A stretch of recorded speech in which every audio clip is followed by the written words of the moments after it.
Hi, welcome to the Shift with Intention podcast. I'm Jamie Zagrafis, your host, and today our guest is JP. And welcome to the podcast, JP. Thanks, Jamie. It's good to be here. Great. We're excited to have you.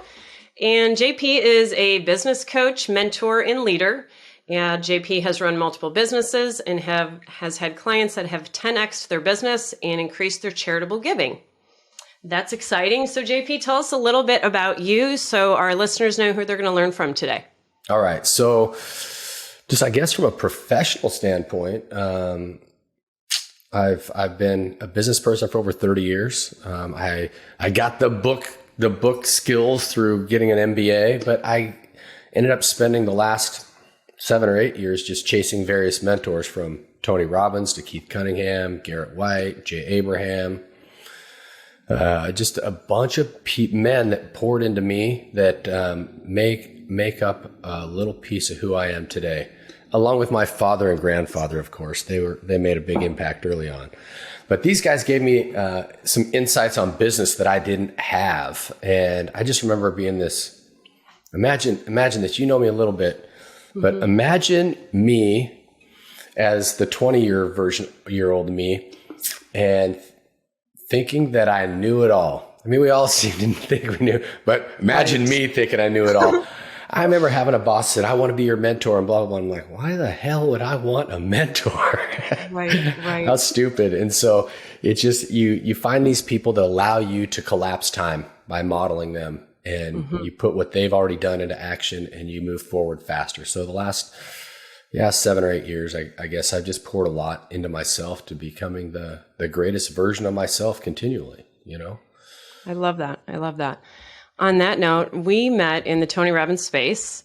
And so obviously I know a lot about Tony Robbins, but what was the reason, the shift, where did you start in your personal development journey? Like, was Tony Robbins the first one, and you don't have to go through each one, but why did you go to each one? All right. So Tony was the first one. I actually went to my first Tony Robbins event in 1991. Really? Yes. How old were you then? 22. I just graduated from college. Okay. And when I was in college, I'd bought one of these online courses, but it was a real estate one, how to buy real estate with no money down. And I didn't know how to make it work as a college kid for whatever reason. I was too scared. Honestly, it was probably just fear that held me back from doing it, right? If I could go back and tell that version, I'd say, fuck the fear, go out and buy this shit. And then I'd be, living on a beach drinking Mai Tais and probably weigh 300 pounds right now. That's a different story. But anyway, so fast forward about 2 years later, and I got to go to this Tony Robbins thing. And the way he did it back then was you got to go in for free for the first 3 or 4 hours. And then he would sell you whatever the books were that he was selling at the time. And I could see where it was coming. I just remember it was so amazed by this guy. But I'm like, I just got out of school. I got college loans to pay off. I'm not paying $4.99 for this stuff. And I bounced. I just okay, really? Because I bounced because it was, I'd already spent that kind of money on a real estate course that didn't pan out. So I'm not going to let somebody else take my money. Right. And it was, funny. At that point, it was somebody else's fault. It's funny. I don't think I've ever really related this story before. So anyway, now fast forward, it's 2015. I remember I'm sitting outside on my, in my backyard, and I'm on Facebook, and this ad comes up for Tony Robbins for business mastery. And my business, I had a manufacturing business. We made stainless steel restaurant and kitchen equipment. Okay. And I'd grown that. When we bought it, I think it had 14 employees, and now we had 32. So it was going in the right direction. And I thought, now's the time for me to invest in this. It was $10,000. I was like, but hey, I'm going to do this. A little more than the $4.99 originally. Yeah. It was more, but it was also, even though it was a big investment, it wasn't that. It was $4.99 was a lot more money to me as a 21-year-old than $10,000 was as a 46-year-old. Quite honestly. Funny? Yeah. Yeah. So I went, and then that just, then I signed up for the Platinum Partnership at that event, which ended up being about, by the time travel and all the extra events were done as Plat, that ended up probably being a $150,000 investment over the course of 12 months. So that's when the shift into my personal development started, and understanding that I needed to pour into myself to become a greater version. See, I think a lot of us, I've got this thing in my mind where I see, and this is how I lived the first 20 years of my adult life, I'll say. As many of us do, I think. We get on the river of life, and we're just on the raft, and we're letting the current take us here and there.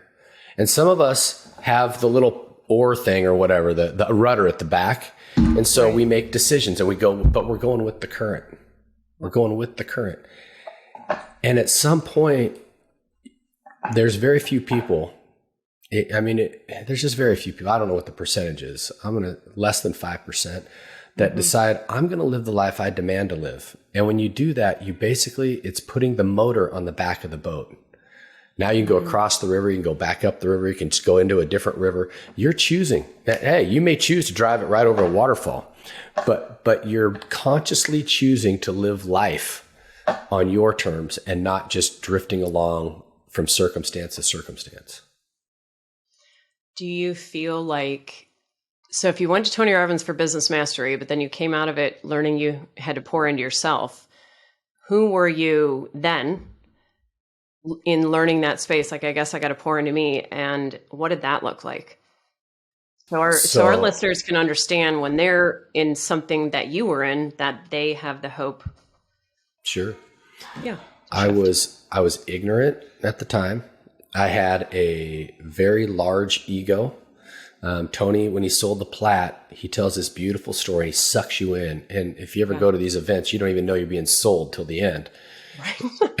You don't even know you're being sold till your credit card is a little lighter or heavier, however you want to look at it. Right.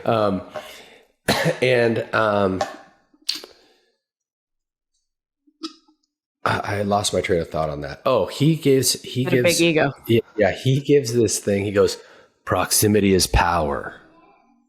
Proximity is power. And so there's 6 human needs, and one of them is significance. And I'm in this room with 2,500 or so. I think that's how many are at Business Mastery in Vegas.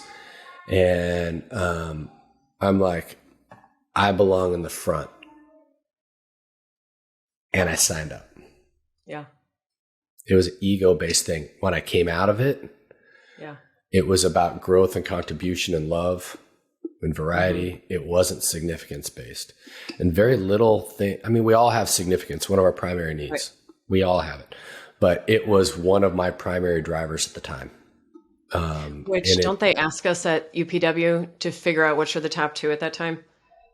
Yeah, my gateway drug to Tony was business mastery, though. I didn't go to UPW. Yeah, that's wild.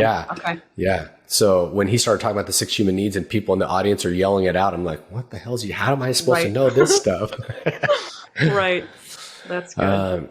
So yeah, that was where the personal development space started, and my personal shift in just who I am as a person started to take place, and I think I was unconsciously aware that things were changing. I could see the changes in myself, but I didn't understand the impact that it was going to have.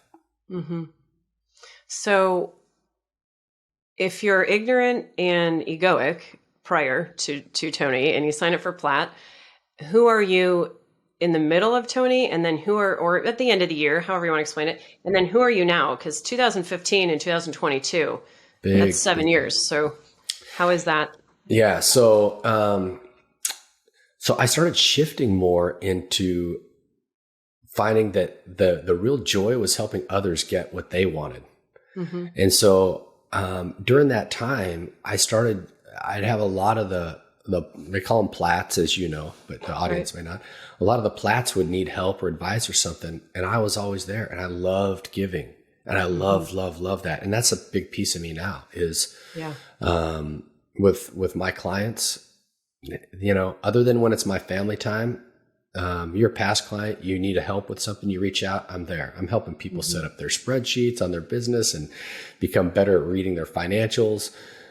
These are people with MBAs that don't know what they're doing. And I love doing that. I love helping these people get better and succeed.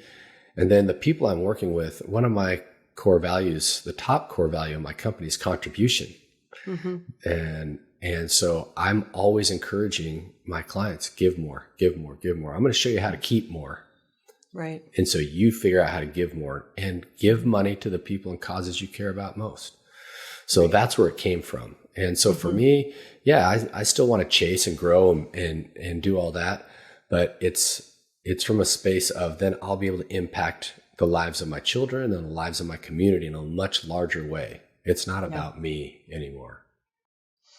Have you ever heard I won't say the quote exactly correctly, but it's something about if someone doesn't ask for help, that they take away the joy someone else can give. Something of that. And there's a lot of people in the world that receiving is very hard for them. And it's something that was hard for me a long time ago. And receiving can be such a gift for the other person to give. So if you weren't able to give help to all those people to bring you joy, so do you just, hey, I'm JP and I need to help you? I mean, how does that look if you know somebody needs help? How do you lean into that knowing it's your gift? Well, I'm not, without saying a name, you and I met a pretty amazing individual here a few months ago. Right. And we were supposed to have a business call about 2 weeks ago. And we had the call and I could tell this individual was stressed out. And I said, okay, we're not talking about business. I need to know what's going on. Boom, boom, boom. And we were supposed to have 10 minutes on the call. We spent like 40 minutes on the call. And it was all about relationship and family and everything. And he was like, man, I need more friends. And I said, we'll have plenty of time to do business, but it won't mean. Can I swear on this podcast? You can. I keep almost pulling out, but then I don't. So it won't mean fuck all. Yeah. If your family is trashed and you're trashed. And so we've been having conversations around a relationship space, and I'm not even talking business with him. It's not important. It'll happen when it happens. I love that. Yeah. Yeah. Tony teaches us, I believe, I'm sure you believe, everything that we do in our business shows up in our relationships. So, what are you going to do there? Right. Yeah. And, but you said something, I don't remember how you phrased it, but even in my most difficult phases of my life, right? Nothing goes straight up in life. We'd like to think that, hey, we're born on a rocket ship and it's going straight into the heavens, right? No, sometimes that rocket ship blows up in the launch pad. Sometimes it doesn't make it into space. Sometimes it makes it up there, doesn't come back. It swirls all around. Life is not straight lines. There's no straight lines in nature, right? So even when I'm at a low point, when somebody needs help, I'm there. And I like, but it fills me up to do that. But I had something that happened. I had a tough point in my life here within the last year, and I was on empty. Yeah. And I'd reached out to a couple people, and I finally got a hold of my cousin. She was like my sister. Our moms are identical twins. So biologically, we are half brother and sister, right? Because moms share the same DNA. And I called her, and I just broke down crying. And then I was just like, I'm sorry. I just kept saying, I'm sorry. She goes, you don't have to be sorry. Yeah. You don't have to be sorry, but it's so hard because when you are the one that has been carrying everybody and you find so much great joy in that, to be able to lean into somebody else, it's hard sometimes. And I just saw something the other day, and someone, the conversation I was having. But that is strength that you maybe at the time thought it was weakness, but that's so much strength to be able to give that to yourself. So many people will just put on their little ego hat and be like, I'm fine, and just march along. I imagine that your cousin helped you tremendously, and I don't know who you lean on now. I know you have a few core people. Tell me about your daily practices now. that you do? I'm going to take you back just a little bit further and tell you how I got there. Okay. So it was in the fall of 2017. It was a year after I'd come out of my Platt year, and business was growing. It was just amazing. We were crushing it. All the tools and stuff that I'd put in place with Tony. I'm also going to Keith Cunningham now, who's an amazing business mentor of mine. And things were just humming along. And but my marriage was not so hot. It was I was married to, at the time, I would say, and she would say it at the time, but I think it was bullshit, that we were best friends.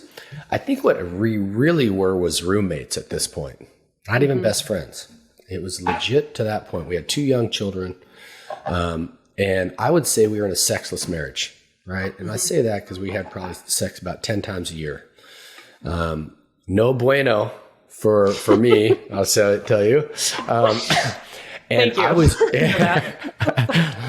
transparency. And so I was actually working with one of Tony's top coaches. I don't know if you know Debs Battersby. She's a 10. If anybody needs a lifestyle business coach, she's amazing.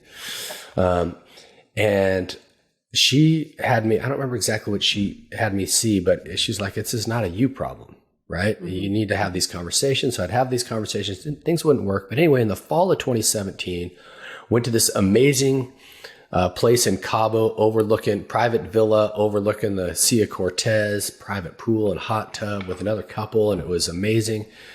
We had sex once, and I felt, but then we'd go out and I'd feel like shit. Like I wasn't good enough. And then a few weeks later, we were up in Whistler, Canada on the snowboarding trip, and there was just no intimacy. And we did have sex one night, and it was the most disconnected. She just lay there, and it was this most disconnected thing I've ever felt. And as she ran off, I just went, I can't live like this anymore. Now, can't, as I've come to learn in the years since then, can't is a victim language. But that's how I felt in that moment. I felt like a victim. I wanted this relationship to be this number one relationship like we had, as Tony would call it, which is you're married to your best friend. You have intimacy in your conversations and sexual passion and whatnot. Otherwise, you're just married to your best friend. I mean, a best friend and a number 2 relationship and a number 1, the difference is one has sex, one doesn't, right? Right. And I didn't want to be in a marriage like this. I didn't want to be starved for affection. My number 1 love language is physical contact, which isn't necessarily sex, but I wasn't getting that either. So I laid there and I had 2 choices.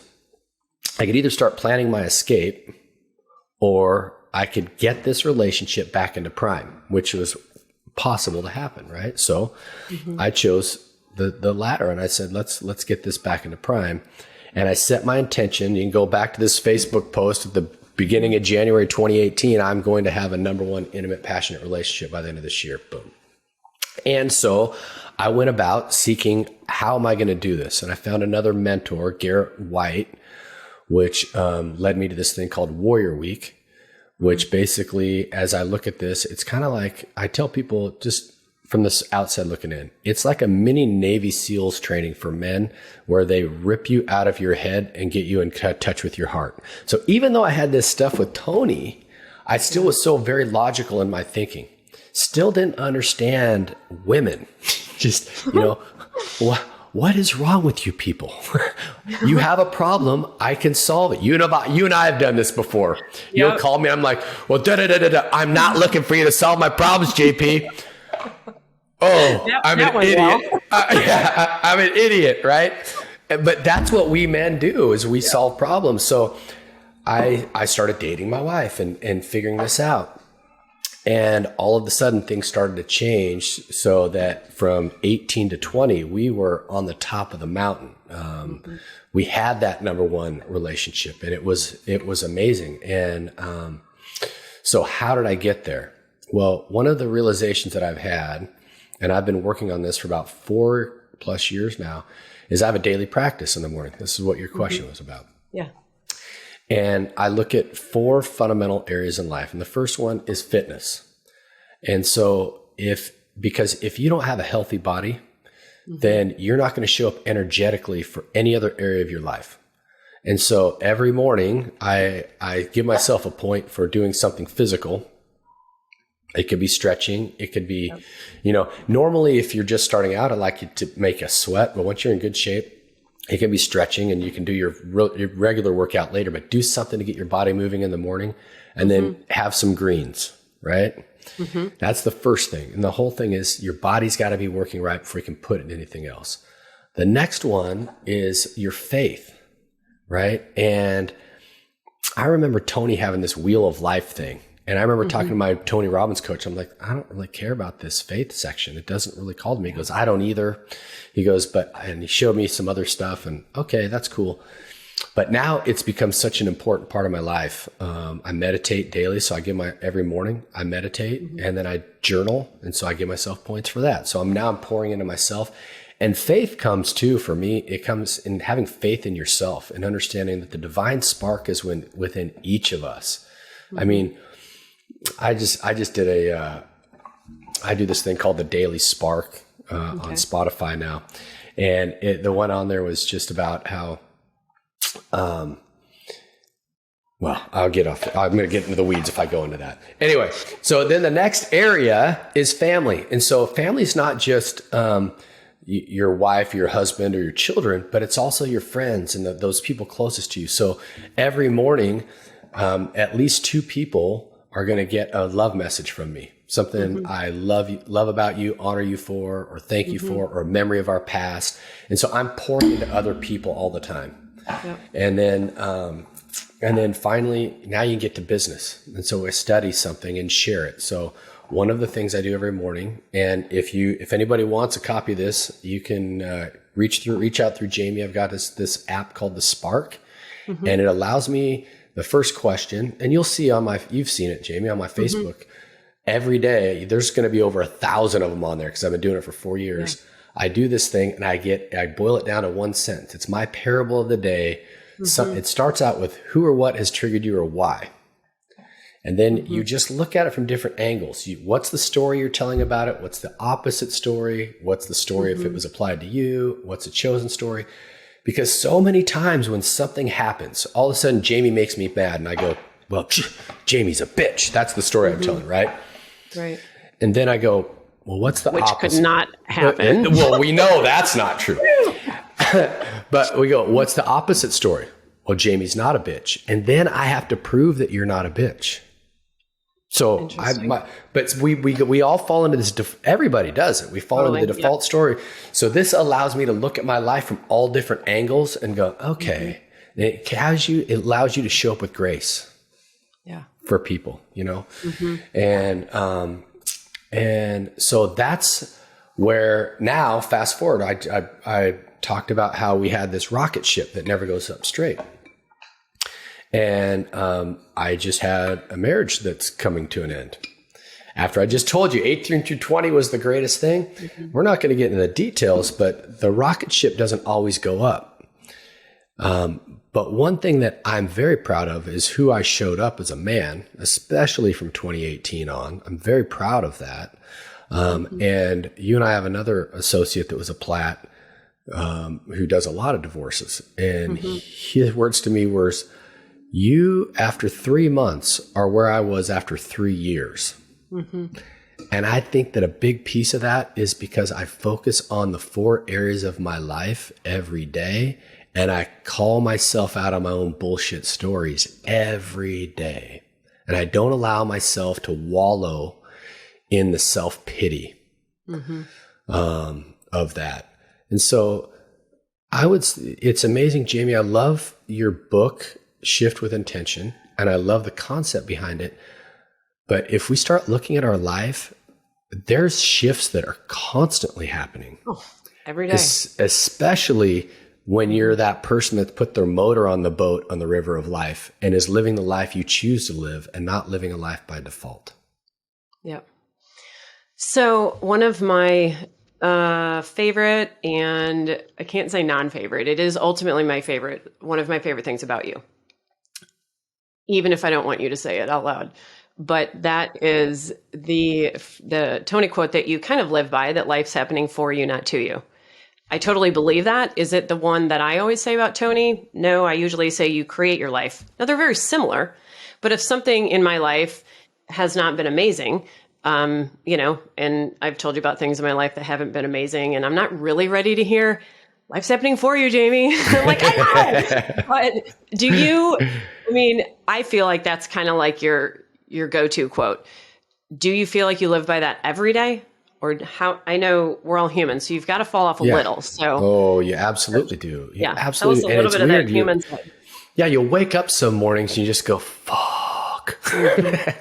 But the whole idea is when you do what I do every day with this morning routine or ritual, and then you feel the fuck coming, all you do is you put your feet on the floor and you get out of the fast lane and you go in the slow lane, but you don't stop.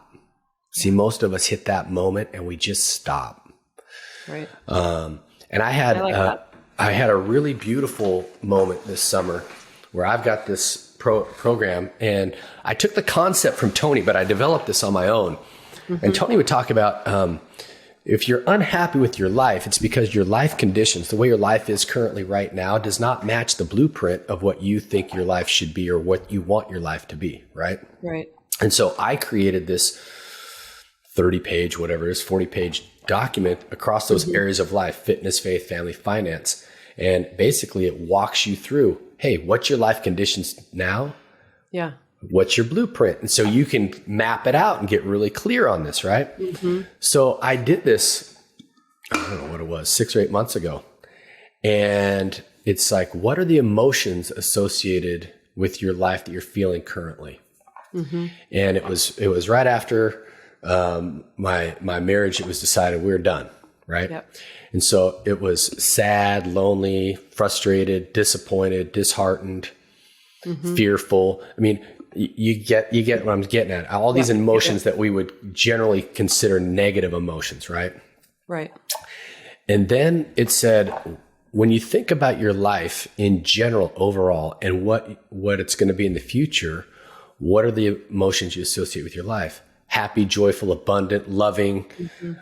And I'm like, and it slapped me in the face. Yeah. And I went, if that's who I was before, and that's how I'm going to be in the future, why don't I just be that guy right now? Right.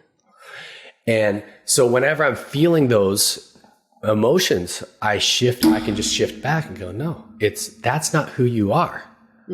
And so I do get into those spaces. It's rare that it lasts. They don't go very deep, and it's rare that it lasts for more than a day. Because I've figured out how to shift it. Now, here's what a lot of people do though.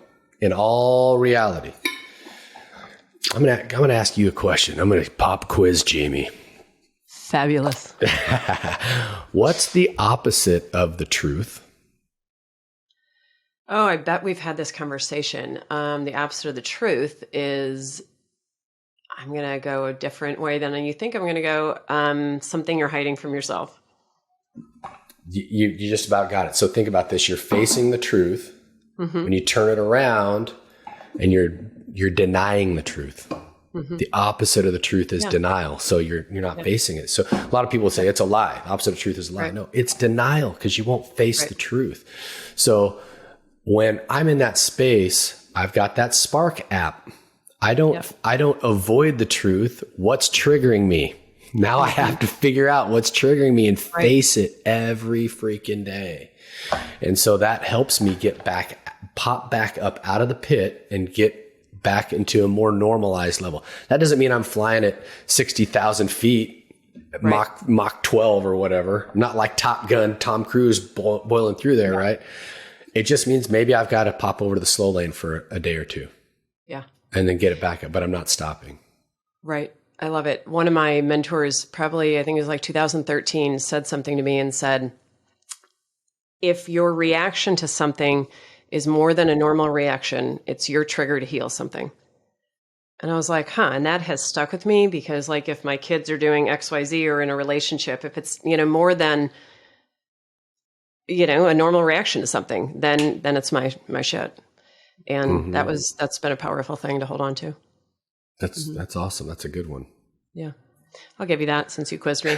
A little give and take here, JP. All right. So if anybody, you gave a lot of nuggets here. So if our listeners want to get a hold of you to Spark about this blueprint, I don't know, what that looks like if you made a blueprint that anybody else, or not blueprint, but that program, how can they get a hold of you, and tell us what that looks like a little bit?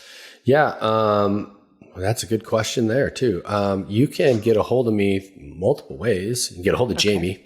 I'm going to put that one out there, because if you're watching this, you can get a hold of me through Jamie.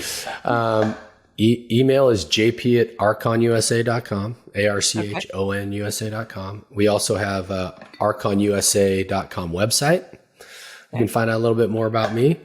And if you want any of that stuff, I give out the life conditions versus blueprint. For a while there, I was going to be a life coach.